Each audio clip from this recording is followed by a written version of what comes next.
सभी को प्रणाम। हम शुरू कर रहे हैं जन्म शताब्दी पुस्तक माला 30 धर्म तंत्र द्वारा लोक शिक्षण। आइए परम पूज्य गुरुदेव वंदे माता जी को हृदय में स्मरण करें और इस स्वाध्याय को शुरू करें। ओम भूर्भुवः स्वः तत्सवितुर्वरेण्यं भर्गो देवस्य धीमहि धियो यो नः प्रचोदयात्। हर पुस्तक की शुरुआत में माँ हमसे कहती हैं, यह ऑडियो आदिशक्ति माँ गायत्री की कृपा से आपके पास आया है। इस ऑडियो को परिवार में सबको सुनाएं, खुद पढ़ें, मुख्य अंशों को नोट करें, उन्हें अपने व्यवहार आचरण में ढालें। ऑडियो को सुनकर ज़्यादा से ज़्यादा लोगों तक शेयर करें ताकि ज्ञान का आलोक जन जन के जीवन को प्रकाशित करता चले, दीप से दीप जलता चले। तो अब हम इतना तो समझ गए होंगे, हम जन्म शताब्दी पुस्तक माला 30 तक आ गए गुरु कृपा से और आप लोग के आशीर्वाद से। और फिर से एक बार थैंक यू कि चैनल आपकी वजह से, आप लोगों की वजह से, आप लोग की प्रेम की वजह से चैनल पर 1000 सब्सक्राइबर हो गए हैं। Thank you so much. इसी तरह आगे सब्सक्राइबर बढ़ाते जाइए। हम कुछ कुछ नई चीज़ों के साथ आएंगे। जो हमें अच्छा मिला उसे बांटने का एक प्रयास, बस ध्यान भी आगे चैनल पर बढ़ते जाएंगे। अभी कुछ शायद 30 के आसपास हैं और स्वाध्याय के क्रम में भी कुछ नया स्वाध्याय ज़रूर अगर गुरुदेव ने चाहा तो लेकर आएंगे। तो सभी को बहुत सारा थैंक यू। अब किताब को आगे, पुस्तक को आगे पढ़ते हैं। गुरुदेव इस प्रवचन में हमें क्या समझा रहे हैं। धर्म तंत्र द्वारा लोक शिक्षण। युग निर्माण योजना का प्रारंभ इस उद्देश्य से हुआ कि मनुष्य की भावनात्मक स्थिति में परिवर्तन किया जाए और उसे ऊंचा उठाया जाए। संसार में जितनी भी समस्याएं हैं उन सारी समस्याओं का एकमात्र कारण यह है कि मनुष्य का भावनात्मक स्तर गिरता हुआ चला गया। यदि मनुष्य का भावनात्मक स्तर ऊंचा हो जाए तो समस्या आज जो हमको दिखाई पड़ती है उनमें से एक का भी अस्तित्व ना रह जाए। जितनी भी कठिनाई मनुष्य के सामने है वे इसकी स्वयं की पैदा की हुई हैं, वास्तविक नहीं है। सृष्टि में जितने भी जीव रहते हैं सारे के सारे अपने जीवन की सुविधाओं को आसानी से प्राप्त कर लेते हैं। कीड़े मकोड़े से लेकर जलचर, नभचर और थलचर के सामने कोई ऐसी समस्या नहीं आती जिसके कारण वे दुखी रहते हों। मनुष्य के संपर्क में जो आ गए उन प्राणियों के दुखी होने के कारण है। उनको मनुष्य ने पाल रखा है, जिनको मनुष्य ने पाल रखा है वे भी दुखी हो सकते हैं। काटे भी जा सकते हैं, भूखे भी रखे जा सकते हैं, घायल भी हो सकते हैं। लेकिन जो प्रकृति की गोद में रहते हैं उनके सामने कोई समस्या नहीं। जीवन यापन करने के संबंध में फिर मनुष्य के सामने इतनी समस्याएं क्यों? मनुष्य तो बुद्धिमान प्राणी है, सुशील प्राणी है, उन्नत प्राणी है। उसके सामने तो सुख सुविधाओं के अंबार लगे होने चाहिए। लेकिन हम देखते हैं कि दूसरे प्राणियों की तुलना में मनुष्य बहुत दुखी है। उसका एकमात्र कारण यह है कि उसकी विचारणाएं, उसकी भावनाएं, उसके दृष्टिकोण निम्न स्तर के होते चले गए।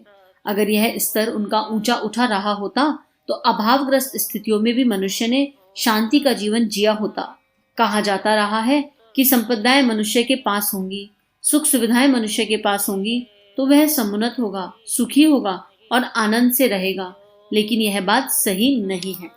गुरुदेव ने कितना विचारणीय प्रश्न उठाया है यहाँ पर। अगर हम सोचें, हमारे पास रुपया है, धन है, दौलत है, सब कुछ है, अगर हम वेल सेटल भी हैं तो क्या हमारे पास परमानेंट हैप्पीनेस है? क्या हम ये कह सकते हैं कि हम हमेशा हमेशा के लिए आनंद में हैं, आनंद में मग्न हैं? आप अपने आप को इसका उत्तर दीजिए। अभी तो हम छोटी छोटी समस्याओं में उलझे पड़े हैं। अब गुरुदेव कह रहे हैं कि आपके जीवन में, हमारे जीवन में कोई भी परेशानी है, आज की डेट में कोई भी समस्या है तो उसका एक ही कारण है। वो समस्या पहले तो हमारी खुद की पैदा की हुई है, वो वास्तविक नहीं है। दूसरा, हम भावनाओं के क्षेत्र से पिछड़ गए हैं। हमारी भावनाएं जहाँ दैवीय होनी चाहिए वहाँ हमारी भावनाएं आसुरी हो गई हैं, पशुवृत्ति वाली हो गई हैं, जिसमें स्वार्थ और परमार्थ भर गया है, जिसमें मैं और मेरा के अलावा कुछ है ही नहीं, जिसमें मेरा परिवार से ऊपर हम उठते नहीं। अब पहले ये समझ लेते हैं कि किस भावना की बात कर रहे हैं गुरुदेव, कौन से विचारों की बात कर रहे हैं गुरुदेव, और ये व्यवहार बनता कैसा है। जैसे अब एक बात छोड़ो, एक छोटा बच्चा जब धरती पर आता है तो उसका फोल्डर एकदम ब्लैंक होता है। ठीक है, उसके इनबॉर्न संस्कार हैं, उसका पूर्व जन्म का खाता है, लेकिन जब तक उस पूर्व जन्म के इनबॉर्न फोल्डर को खाद पानी नहीं मिलेगा उसमें से एक भी संस्कार बाहर निकल कर नहीं आएगा। ठीक है, और जब बच्चा जन्म लेता है तो उसमें बहुत सारे संस्कार पड़े होते हैं। ठीक, अब बच्चे ने जन्म लिया तो जिस घर में उसने जन्म लिया उस घर के एनवायरनमेंट में जो जो चीजें उसे मिलेंगी वहां से संस्कार बच्चा कैप्चर करना शुरू कर देगा। ठीक है, अगर बच्चे में मूलभूत संस्कार गुस्से का है और बाहर उसे अपने घर में गुस्सा करने वाले लोग दिखाई दिए तो वो इस गुस्से के संस्कार को कैच करके गुस्से वाला बन जाएगा। और अगर बच्चे में मूलभूत फोल्डर गुस्से का नहीं है और बाहर उसे गुस्सा करने वाले लोग दिखाई देंगे तो उसे गुस्से से घृणा हो जाएगी और उसके मन में या गुस्से से भय हो जाएगा या गुस्से से एक कुछ अजीब सी इरिटेशन फीलिंग डेवलप होगी। जो भी संस्कार उसके मन में होगा वो रिलेट हो जाएगा। अगर उसके अंदर घृणा का संस्कार है तो गुस्से से घृणा होगी, भय का संस्कार है तो गुस्से से भय होगा। लेकिन गुस्से को वो अपनाएगा नहीं। कब तक नहीं अपनाएगा? जब तक वो बार बार नहीं देखेगा। नए संस्कार भी बनते हैं इसी जन्म में, तो जरूरी नहीं अगर घर का माहौल बहुत गड़बड़ है और पेरेंटल फोल्डर में बहुत गुस्सा है तो बच्चे में वो गुस्सा जन्म ले ही लेगा। अब हम लोग एज अ पेरेंट क्या कर रहे हैं? हम एज अ पेरेंट ऐसा करते हैं, मान लो बच्चा 4-5 साल का है और बच्चे ने एक बिहेवियर शो किया, ठीक है। अब उस बिहेवियर को हमारी नजरों में, हमारे फोल्डर में उसका नाम है जिद। उस बिहेवियर का बच्चे की डिक्शनरी में अभी जिद वर्ड नहीं था और हम बच्चे से कह रहे हैं अरे तुम जिद क्यों कर रहे हो। बच्चे को एक बार आपकी बात समझ नहीं आई, उसको कुछ रिलेट नहीं हुआ, उसने दोबारा उस तरह का कोई बिहेवियर शो किया, हमने फिर कह दिया तुम जिद क्यों कर रहे हो। ऐसा रिपीटेड मोड पे होता रहा। जब ये रिपीटेड मोड पे होता है तो बच्चा, बाल बुद्धि तो बहुत तेज होती है, कंप्यूटराइज बच्चे हैं आजकल, वो रिलेट कर लेता है कि इस बिहेवियर को जिद कहा जा रहा है, ठीक है। अब वो ऑब्जर्व करना शुरू करता है क्योंकि ब्रेन इमेजेस पे काम कर रही है, ऑब्जर्व कर रहा है चारों तरफ। अच्छा, जब जिद करते हैं तो वो बात पूरी हो जाती है, जिद की जाए। अब बच्चे को समझ में आ रहा है कि जिद करने से अपनी बात मनवाई जा सकती है। फिर उसने आसपास देखा लोगों को, अरे आसपास भी के लोग भी जिद करके अपनी बात मनवा लेते हैं। अब क्या हो रहा है यहाँ? भावनाएं कैसे डेवलप हो रही है यहाँ पे आप देखो। बच्चे के अंदर एक संस्कार पड़ रहा है, एक बिहेवियर पड़ रहा है जिद का, और जिद पूरी ना होने से कुंठा की भावना डेवलप हो रही है। क्योंकि बचपन में ये हो गया कि जिद करने से बात पूरी हो जाएगी। अब शुरू में बच्चा छोटा होता है तो उसकी जिदें पूरी कर लेते हैं। वही बच्चा जब यंगस्टर बनता है और कोई जिद रखता है, कोई डिमांड करता है तो हम पूरी नहीं करते। तो अब क्या हो गया? पहले तो ये संस्कार डाला कि जिद, पहले तो हमने इंट्रोडक्शन कराया जिद को। हमें बच्चे से ये शब्द यूज नहीं करना चाहिए था कि जिद क्यों कर रहे हो। हमें बच्चे की भावनाओं को स्पर्श करना चाहिए था कि उस पल बच्चा ऐसे बिहेव कर रहा है तो क्या इमोशनल नीड है, बच्चा ऐसी क्या चीज ढूंढ रहा है, हम वो कर ही नहीं पाए और हमने एक भावना को जन्म दे दिया अंदर, और उसमें से कई सारी भावनाएं डेवलप हो सकती हैं फिर। और वो बीज जब वृक्ष बनेगा तो उसी कुंठा और उसी जिद के साथ बन जाएगा, और ये जिद अपने भाई बहन बहुत सारे इमोशंस को साथ ले आएगी। तो भावनाओं को समझना बहुत इंपॉर्टेंट है। और कायाकल्प साधना में भी गुरुदेव ने क्या कहा जब हमने कायाकल्प पढ़ा कि मैं कायाकल्प करना चाहता हूँ आपके अंतर प्रदेश का, आपकी भावनाओं का।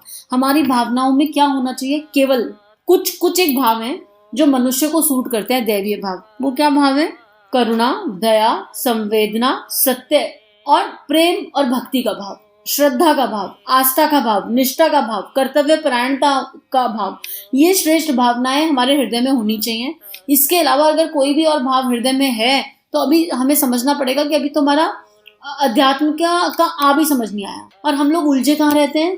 कंपैरिजन, ईर्ष्या, माया, मोह, जेलेसी, इसने मुझसे क्या कहा, हर्ट इमोशन बहुत ज्यादा आ जाता है, अपेक्षा का भाव, कर्तव्य की जगह एक्सपेक्टेशंस, डिजायर्स, एम्बिशंस, बिना बात की हम इन सब में उलझे और इनके पीछे भाग रहे हैं और कारण ही नहीं पता कहाँ भाग रहे हैं। अंदर की दिशा की जगह बाहर की ओर भागते जा रहे हैं।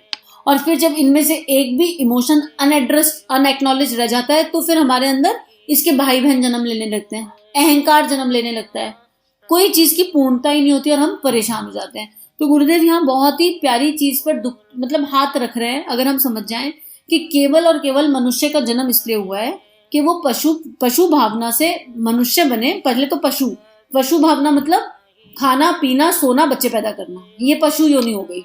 तो मनुष्य जीवन में पशु योनि का जीवन ना जिए। उसके बाद कम से कम मनुष्य तो बने। एक मनुष्य दूसरे मनुष्य के साथ मारकाट तो ना मचाए, कम से कम गाली गलौज तो ना करे, कम से कम गुस्सा तो ना करे। अरे आप इंसान हो, दूसरे को इंसान तो समझ ले। फिर एक अगले लेवल पर मनुष्य में देवत्व का जागरण, हमारे भीतर आत्मनिर्माण की यात्रा शुरू हो और हमारी देवीय भावनाओं का जागरण शुरू हो। और फिर महादेव मानव से महामानव, जहाँ प्रेम, भक्ति, अपने इष्ट का चिंतन और उसके अलावा कुछ रह ही नहीं जाता। ये यात्रा इस तरह के पैरामीटर्स की है और इस तरह के पैरामीटर्स के लिए पहले मुझे अपने अंदर जाना पड़ेगा। अभी तो हमारी दृष्टि दूसरे को देखती रहती है, किसमें क्या कमी। ये दृष्टि जब बंद हो जाएगी, इंद्रिया अंतर्मुखी हो जाएगी और हम अंदर की ओर देखने लग जाएंगे तो सारी समस्या खत्म हो जाएगी। अब केवल हमने जन्म लिया इसलिए लिया कि हमको ये देखना है हमारे अंदर क्या कमी है, कमी को देखा, जाना, समझा और उसके बाद एक्शन प्लान, इसको सुधारा कैसे जाए। बस आत्मनिर्माण समाज की सबसे बड़ी सेवा, इससे बड़ा कोई सूत्र नहीं है। और जिस आत्मा का आत्मनिर्माण हो गया उस आत्मा के एनर्जी से इतनी हैप्पीनेस और पॉजिटिविटी रेडिएट होगी कि परिवार और समाज का निर्माण खुद ब खुद हो जाएगा। तो आज के लिए इसको इतना ही करते हैं स्वाध्याय को, और गुरुदेव से प्रार्थना करते हैं कि हमारी भावनाओं का परिष्कार हो गुरु शक्ति के सूक्ष्म सानिध्य में, और हम लोक मंगल का भाव लेकर जीवन जिए। सभी का जीवन गुरु शक्ति के सूक्ष्म सानिध्य में। हमारे YouTube चैनल को सब्सक्राइब कीजिए और बेल आइकन पर क्लिक कीजिए ताकि आने वाली सभी वीडियो की नोटिफिकेशन आपको मिलती रहे। आप सभी को बहुत बहुत थैंक यू।